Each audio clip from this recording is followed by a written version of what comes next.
I had defeated the Wintertod and gained all of the experience that the pyromancers could grant me, be it useful or useless. However, the citizens of Corinth had been very generous in reimbursing me and awarding me for all of my efforts, and I decided to put those gifts to good use. The first item that I wanted to use, the grimy guams, entailed learning from yet another different religious group, this time the Gathixian Druids.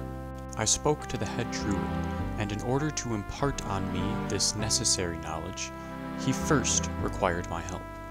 I had seen their corrupted stone circle and the corrupted dark wizards surrounding it south of Varrock, and of course I would offer my aid and assistance in order to help them cleanse and purify this sacred place.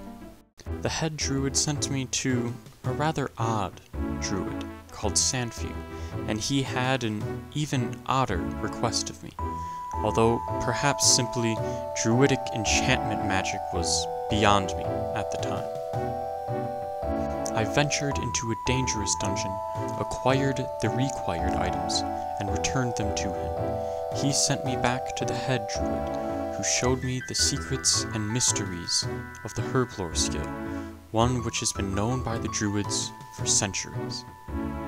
And here we go with the final 2 attack potions.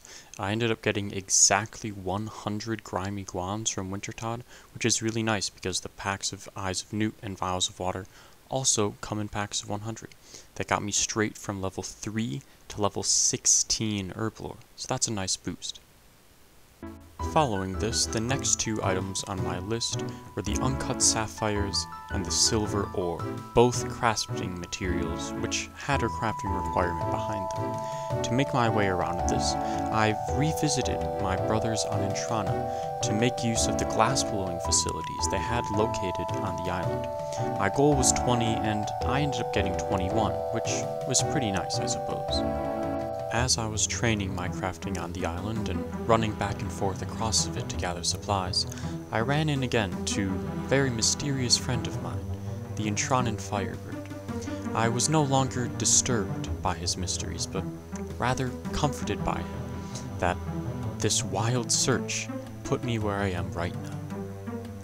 Following my brother monk's rather strict regulations on which items could be brought onto the Holy Isle, I was forced to regather my items and went on to use up these supplies.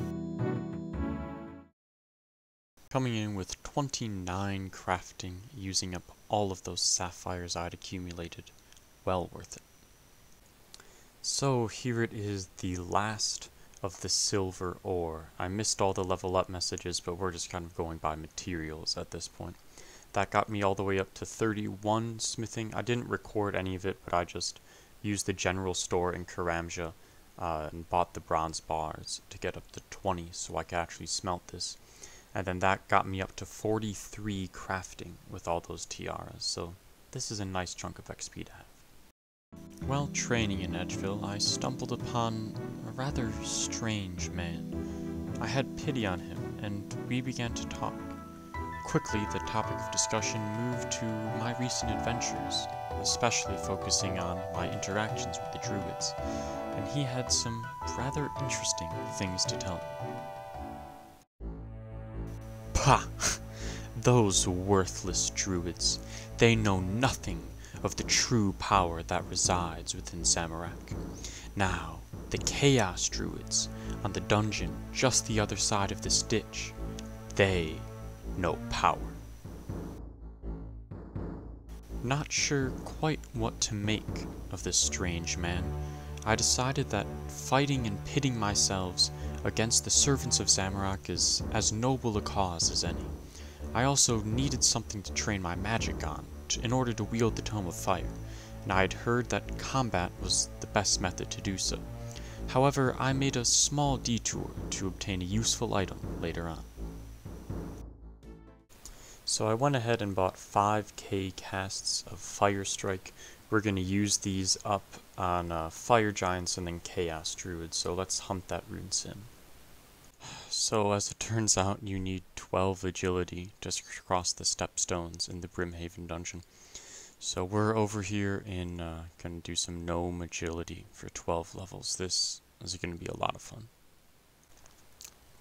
No, I don't know the, oh, there we go. I wasn't quite sure if I get that obstacle or the next one, but that's 12 agility.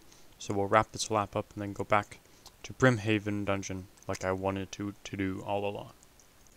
Here we are, back in Brimhaven dungeon. Let's juke out this moss giant. And there we go, 12 agility paid off. Okay. Hold up just a second here. I was not expecting this at all. RuneLight only says I have 19 kills. And this was really rough because I died coming here and sold off a couple Tome of Fire pages and monk robes to get the GP I needed to come back, but in only 19 KC we got the rune scimitar. We are done with fire giants here. I guess let's try and go on to chaos druids.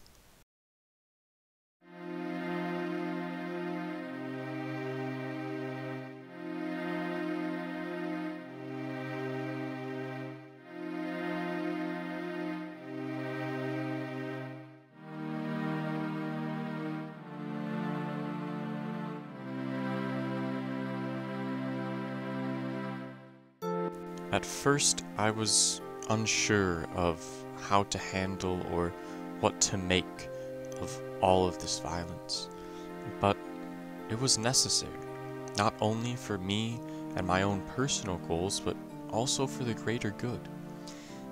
This was a group of once peaceful druids that had become corrupted by an evil god and his dastardly ways. This was necessary.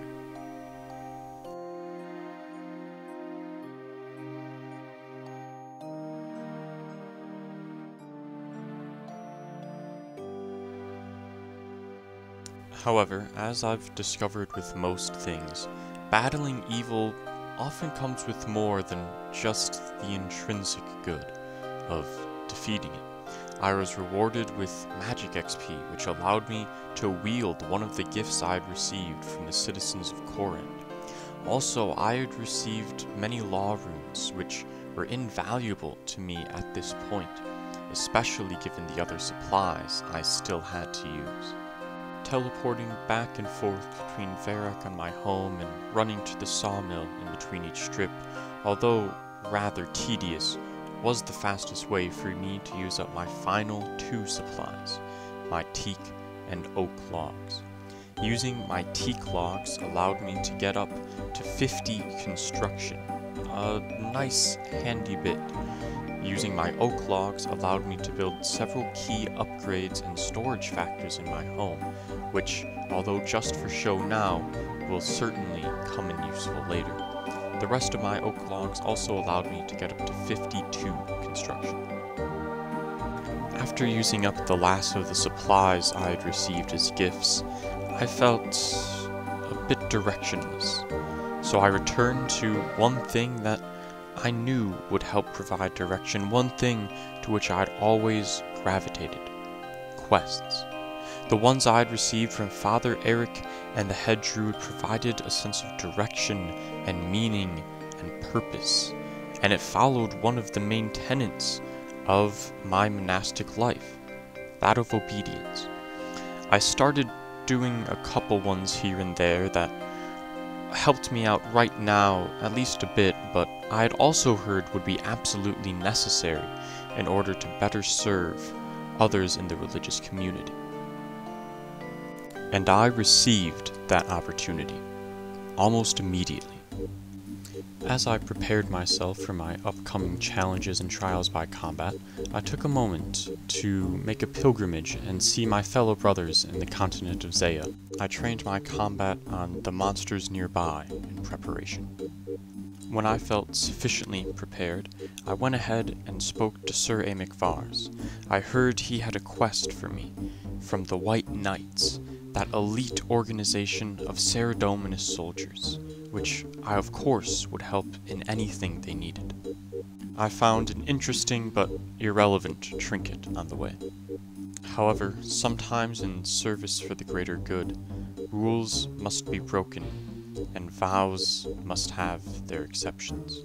While I was at first a little wary of what to make of this order of espionage that came from Sir Vars, I found it was a necessity.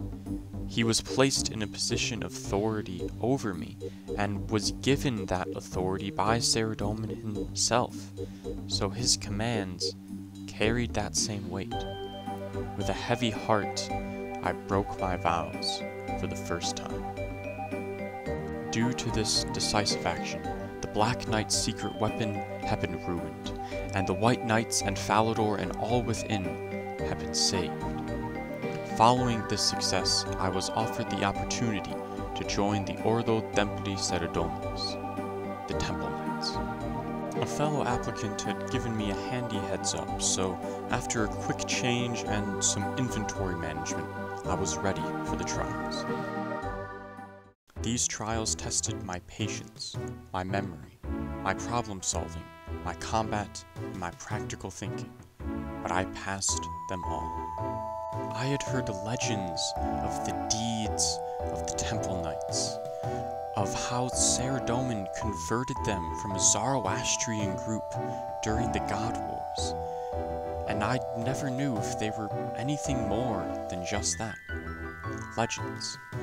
However, after these tests and trials, I found out that it was so much more, that there was a reality, and that I was able to join that organization with Saradomin's blessing. Hey, thanks for making it for the end of the video. Thanks for watching. I really appreciate it. I've had a lot of fun with this series. I just want to take this time out and say that it will be a while until the next one. As you can see right now, I'm barbarian fishing. At the time of recording, I'm 84. This will probably take, I want to say, at least 5 weeks, roughly, from this date of publication.